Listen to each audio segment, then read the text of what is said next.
আউযুবিল্লাহি মিনাশ শাইতানির রাজিম বিসমিল্লাহির রহমানির রহিম। আজকে আমরা দেখব গাজওয়াই হিন্দ বা তৃতীয় বিশ্বযুদ্ধ।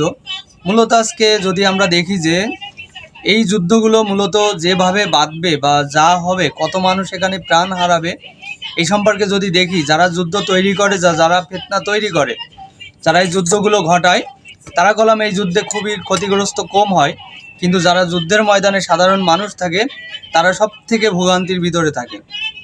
তাই আমরা আজকে যদি দেখি যে আজকে শুধু করাপ্টেড সম্পর্কে যদি আমরা বুঝি যে দুর্নীতি, এই করাপ্টেডগুলো সাধারণত গভর্নমেন্ট করাপ্টেড, হ্যাঁ, তাহলে গভর্নমেন্ট যদি করাপ্টেড হয়, আজকে মসজিদ করাপ্টেড, আজকে কী হয়েছে করাপ্টেড, গির্জা করাপ্টেড, মন্দির করাপ্টেড, তার মানে আজকে অনেক জাতের অনেক কিছুই করাপ্টেড, ম্যান উইম্যান করাপ্টেড, ইমাম করাপ্টেড, প্রহিত করাপ্টেড, পোপ করাপ্টেড। তার মানে বোঝা যাচ্ছে কি যে সব জায়গায় দুর্নীতি, অর্থাৎ এই দুর্নীতিগুলো এবং এই দুর্নীতির মহলগুলোকে সাধারণ মানুষের জন্য যদি ক্ষতিকারক হয়, তাহলে আজ থেকে বহু বছর আগে সুনান ইবনে মাজাহ, নবী করিম সাল্লাল্লাহু আলাইহি ওয়াসাল্লাম আমাদের কাছে সুনান ইবনে মাজাহ সম্পর্কে যেটা বলে গেছে, যেটা ওল্ড টেস্টামেন্ট, যেটা পারস্য সাম্রাজ্য, যে সম্পর্কে বিভিন্ন সাহাবীরা জানতেন, ঠিক সেখান থেকে আজকে যদি দেখি যে আজকে আমাদের সিডনিতে অর্থাৎ অস্ট্রেলিয়াতে গাজওয়াই হিন্দ সম্পর্কে আলোচনা চলতেছে। গাজওয়াই হিন্দ বলতে আসলে মূলত বোঝানো হচ্ছে যে তারা বোঝাইতে চাচ্ছে যে সেই পোপ হচ্ছে মারিও ইমানুয়েল, হ্যাঁ, বাগদাদ শহরে তার জন্ম।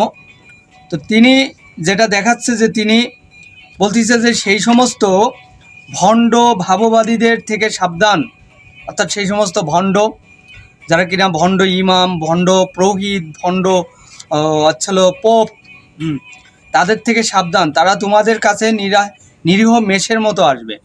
নিরীহ কিসের মতো? হ্যাঁ, মেষের মতো আসবে, এবং তাদের ছদ্মবেশে, অথচ ভেতরে তারা সিংহ ও নেকড়ের মতো, ভিতরে তারা সিংহ নেকড়ের মতো।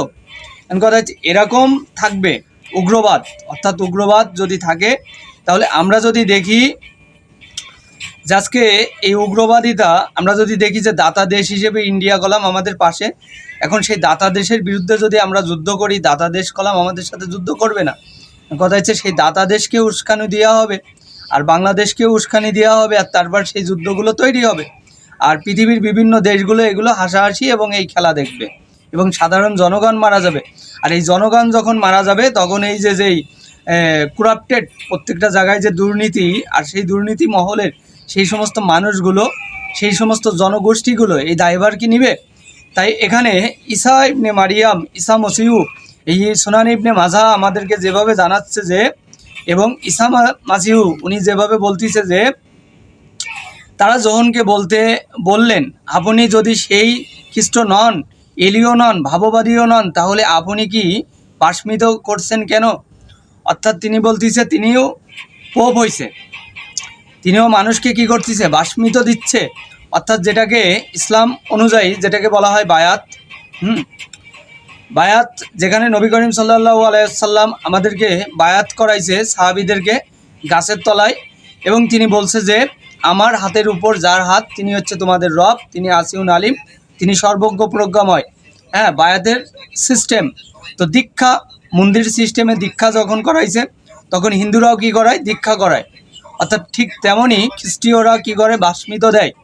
তাই এই বাস্মিত সম্পর্কে বোঝানো হচ্ছে যে তখন সে দিচ্ছিল, এর উত্তরে যোহন বললেন, আমি যে জলে বাস্মিত দিচ্ছি, তা জলে বাস্মিত দিচ্ছি, এটা আছে গসপেল, এবং এটা হচ্ছে যোহন পুস্তক 25 এবং 26, 1-25, 26। উত্তরে যোহন বললেন, আমি জলকে বাষ্মিত করছি, তোমাদের মধ্যে একজন দাঁড়িয়ে আছে যাহাকে তোমরা চেনো না। তার বলতেছে যে তোমাদের সামনে দাঁড়িয়ে আছে তাকে তোমরা চেনো না। হ্যাঁ, তিনি সেই লোক যিনি আমার পরে আসছেন, আমি তার পায়ে চটির ফিতে খোলারও যোগ্য নই। অর্থাৎ দেখো, তার মানে এখানে একটা জ্ঞান সম্পর্কে বলা হচ্ছে, পৃথিবীতে জ্ঞান আছে অপরন্ত। 2025 সাল যদি সেটাকে ভয়ঙ্কর করা হয়, আরও ভয়ঙ্কর থেকে ভয়ঙ্করতম, তার দায়ভার কেউই নেবে না। শুধু মানুষ বিভিন্ন দিক থেকে উস্কানি দিতে থাকবে। আজকে কলাম এই জ্ঞান শূন্যতার কারণেই সেই পুরোহিত বা পোপ বলতিছে, দেখো যে ডিস্ট্রয় অল পৃথিবী ডিস্ট্রয়, তো অল পৃথিবী ডিস্ট্রয়, তো বাংলাদেশ ডিস্ট্রয়, তো ভারতও ডিস্ট্রয়, অর্থাৎ কি সব ধ্বংস, অর্থাৎ ধ্বংস। কিন্তু শেষ পর্যন্ত যে মানুষগুলো বেঁচে থাকবে, খুব অল্প সংখ্যক মানুষ বেঁচে থাকবে, 3 ভাগের এক ভাগ মানুষ বেঁচে থাকবে, তারা বলবে আমরা বাঁচা আর না বাঁচা সমান কথা। সুনান ইবনে মাযহাব, দেখো একবারে হাদিসের সাথে সেম টু সেম মিলে যাচ্ছে। তাহলে কি হলো যে আমাদেরকে যে ওই যে সে বলা হচ্ছে যে ইয়াজুজ মাজুজ হাত্তা ইজা ফুতিয়াত আহুম মিন কুল্লি হাদাবিন ইয়ানসিলুন, ইয়াজুজ ও মাজুজ হাদাবিন ইয়ানসিলুন, তার মানে কি যে সেই উচ্চভূমি থেকে কি হবে, সেই পাহাড় থেকে নেমে আসবে কারা, উচ্চভূমি আকাশ থেকেও নেমে আসবে। হ্যাঁ, সেই নামাবে কারা, আজ হচ্ছিল আমেরিকা, সে ডাইরেক্টলি ইন্টিগ্রেট করতেছে কাকে, যে আমেরিকা, হ্যাঁ রাশিয়া, তাদেরকে ইসরায়েলকে ইন্টিগ্রেট করে দিচ্ছে। সে কলাম তার হাতে সে নিচ্ছে না। তো সে বলতেছে আগে পিছেও অনেক বিশ্বযুদ্ধ হয়েছে, সেগুলোরও কারণ ছিল তারা, কিন্তু মরছে কারা, সাধারণ জনগণ। তো ইন্টারনেট জগৎটাকে বলা হচ্ছে যে দাঙ্গার একটা বিশাল ফয়সাল্লাকারী। হ্যাঁ, এটা একটা ভয়ঙ্কর ফয়সাল্লাকারী বলা হচ্ছে। তো আমরা যদি দেখি এখন করোনা মহামারী 2019 সালে কোভিড-19 চলে গেছে, কিন্তু আবার নতুন মহামারীর আবিষ্কার, নতুন মহামারী আসবে, এটাও বলে গেছে। এখন কথা হচ্ছে এই মহামারীর সাথে এই মহামারীর কি তুলনা। হ্যাঁ, মহামারী, ভূমিকম্প, ভূমিধস, বিভিন্ন কিছু আসবে। সুনান ইবনে মাযহাব যেভাবে বলছে ঠিক সেম হবে। এই ডিস্ট্রয়গুলো সম্পর্কে বলা হচ্ছে যে, তারপর বলা হচ্ছে তিনি বললেন, কারণ যে চাইতে থাকে সে পায়, যে খুঁজতে থাকে সে খুঁজে পায়, আর যে দরজার ধাক্কা দিতে থাকে সে তার জন্যই দরজা খুলে দেওয়া হয়। অর্থাৎ যে খোঁজে, যে জ্ঞানের সন্ধান করে, যে জ্ঞান খুঁজতে থাকে, তার জন্য কি করছে আল্লাহ তাআলা বলতেছে, তার অবশ্যই তার জন্য জ্ঞান সামনে থাকে, এবং সেই জ্ঞানের জন্য সে যদি বারে বারে দরজা ঠকঠক করে, সেই দরজা ঠকঠক করলেও তার জ্ঞানগুলো কি হবে, তার সামনে চলে আসবে। তাহলে আল্লাহ তাকে সেই জ্ঞানগুলো উপহার হিসেবে দিয়ে থাকেন। হ্যাঁ, এটা মথির ভিতরে আসছে, মথি 4 1-4, 7 এবং 7-8 মাথিউ। হ্যাঁ, এরপরে বলা হচ্ছে যে 9 বলা হচ্ছে, তোমাদের ছেলে যদি তোমার কাছে রুটি চাইতে, তবে তোমাদের মধ্যে এমন কেউ আছো কি যে তার হাতে সন্তানের রুটির বদলে পাথরের টুকরো দেবে। অর্থাৎ আজকে যদি যে পিতা সম্পর্কে বলা হচ্ছে যে মারিয়াম ইবনে মাসিউ, যিনি দাজ্জালের আবির্ভাব, আমরাও জানি সূরা নিসার ভিতরে যেভাবে বলা হচ্ছে যে ওনার নাম নেওয়ার আগে ওনার মায়ের নাম নেওয়া লাগে। সেই মাসি ইবনে মারিয়াম সম্পর্কে বলা হচ্ছে যে সুনান ইবনে মাযহাবের ভিতরেও তার সম্পর্কে বিশালভাবে বর্ণনা, এবং ঈসা ইবনে মারিয়াম সম্পর্কে বলা হচ্ছে তারই পর দাজ্জালের আবির্ভাব। তাহলে আমরা দেখলাম যে সেই তাকে বলা হচ্ছে, আল্লাহ তাকে বলতিছে যে সুসংবাদ দিচ্ছে মারিয়ামকে যে তোমার গর্ভে এক সন্তান আসবে, এবং সেই সন্তান কি হবে, যে সেই সন্তানকে আমি পাঠাবো। হ্যাঁ, তখন ওল্ড টেস্টামেন্ট, নিউ টেস্টামেন্ট ঠিক সেম এভাবেই বর্ণনা করে, কিন্তু বলে যে প্রভু সেখানে বলে যে অবশ্যই মানুষ তাকে কি নামে জানবে, যে তার মানুষ সাধারণতভাবে জানবে যে সে হচ্ছে আল্লাহর পুত্র। হ্যাঁ, তো এই নামে তাকে সবাই চিনবে। তো তোমাদের ছেলে যদি তোমাদের কাছে রুটি চাইতে থাকে, তবে তাকে কি তোমরা সন্তানদেরকে রুটির বদলে কি পাথরের টুকরো দেবে? সংকীর্ণ দরজা দিয়ে সেই পথে প্রবেশ করো যেই পথে সত্য দিকে নিয়ে যায়। অর্থাৎ যে পথটা দরজা দিয়ে সেই পথে প্রবেশ করো যে পথ স্বর্গের দিকে নিয়ে যায়, অর্থাৎ জান্নাতের দিকে নিয়ে যায়। জান্নাতের পথ খুবই সরু এবং খুবই ছোট।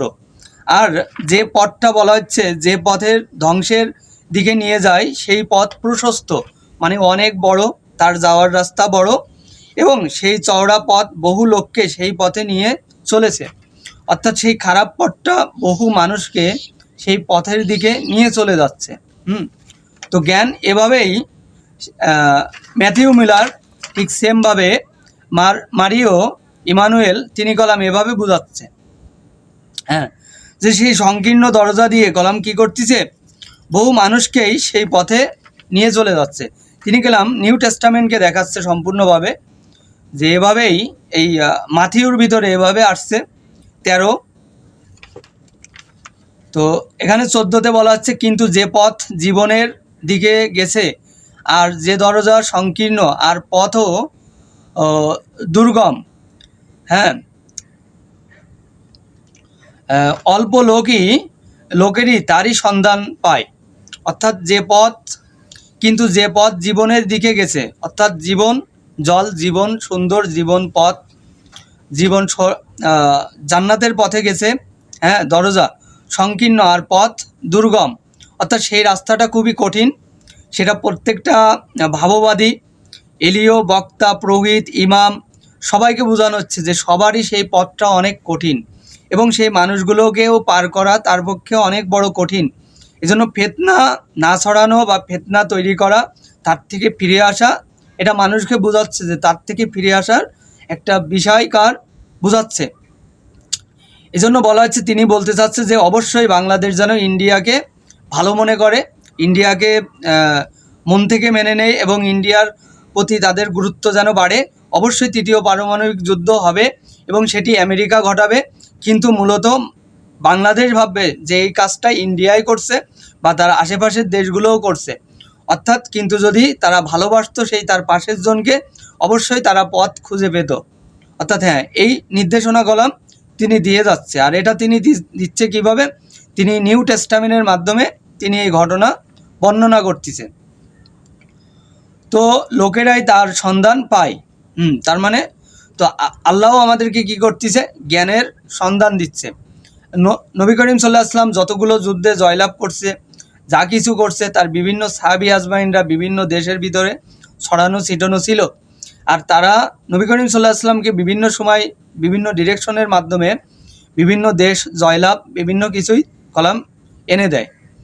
তো এই জন্য নবী করিম সাল্লাল্লাহু আলাইহি ওয়াসাল্লাম কলাম কাউকে কখনো খাটো করে দেখিনি। আর প্রত্যেকটা ধর্মগ্রন্থকেও আমরা কখনো খাটো করে দেখবো না।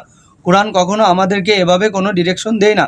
যেহেতু তাওরাত, জবুর, ইনজিল, কোরআন, এই 4টে কিতাবই আল্লাহ তাআলা আমাদেরকে কঠিনভাবে ফলো করতে বলতেছে, যার ডিরেকশন আল্লাহ তাআলা সূরা বাকারা আরও অন্যান্য সূরার ভিতরেও সেম টু এই ঘটনাগুলো বর্ণনা করছে। অবশ্যই সেই সমস্ত নবীগণদেরকে আল্লাহ তাআলা যে জ্ঞান দান করছে সেগুলো তাওরাত, জবুর, ইনজিলের মাধ্যমে, হ্যাঁ, এবং কোরআনের মাধ্যমে। এবং বিশ্বনবী নবী করিম সাল্লাল্লাহু আলাইহি ওয়াসাল্লামের সম্পর্কেও সেই দিন মিশরের সেই মিশরীয় অর্থাৎ তুর্কির নেতা সেদিন যে ভাষণটা দেয়, ইসলামিক যিনি থাকে, তিনি সেদিনও কলাম মুহাম্মদ সাল্লাল্লাহু আলাইহি ওয়াসাল্লাম সম্পর্কেই জানায় যে অবশ্যই নবী করিম সাল্লাল্লাহু আলাইহি ওয়াসাল্লাম এই পৃথিবীর সর্বশেষ এবং উনি হচ্ছে সব কিছুর ঊর্ধ্বে। উনি তিনি আমাদেরকে কোরআন থেকে বোঝায় যে এরকমই যে তিনি সেই চাইতে তোমাদেরকে, কারণ যে চাইতে থাকে, বলা হচ্ছে তিনি সেই লোক যিনি আমার পরে আসছে, আমি তার পায়ের 4টি চটির ফিতে খোলারও যোগ্য নই। অর্থাৎ নবী করিম সাল্লাল্লাহু আলাইহি ওয়াসাল্লাম উনি সর্বোচ্চ যোগ্যতা মান এবং উনার সম্পূর্ণ ক্ষমতা আল্লাহ তাআলা উনাকে দিছে। ইয়া শাফিউল মুসলিমিন, ইয়া রহমাতাল লিল আলামিন। তো সেই নবীকেই বোঝাচ্ছে column. New testament, old testament, আপনি যাই কিছু বলেন না কেন, নবী করিম সাল্লাল্লাহু আলাইহি ওয়াসাল্লামকেই বোঝাচ্ছে যে তার চটি খোলার যোগ্যতাও আমাদের কলাম নেই। এই জন্য আমাদের জ্ঞান গরিমা সম্পূর্ণ উনি বলতে চাচ্ছে যে মানুষের সবসময় সেবামূলক, মানুষের পাশে থাকা, মানুষকে ভালোবাসা এবং অসহায় মানুষকে টেনে তোলা, এটাই মানুষের কর্তব্য। কিন্তু আমরা এক শ্রেণীর মানুষ উগ্রবাদ সৃষ্টি করা, এগুলো থেকে বিরত হওয়ার কথা বলা হচ্ছে। অর্থাৎ আমরা যেন আল্লাহ তাআলা যেন আমাদেরকে এই উগ্রবাদের ভিতরে না নিয়ে যায় এবং তার থেকে বেরিয়ে আসার সর্বোচ্চ যেন ইলম আল্লাহ তাআলা আমাদেরকে দান করে। অবশ্যই আজকের এই জ্ঞানগুলো মুসলিম তথা অল ধর্মীয় লিডার, অল জনগণ সবার জন্য। তো এখান থেকে বিদায় নিচ্ছি। আল্লাহ হাফেজ।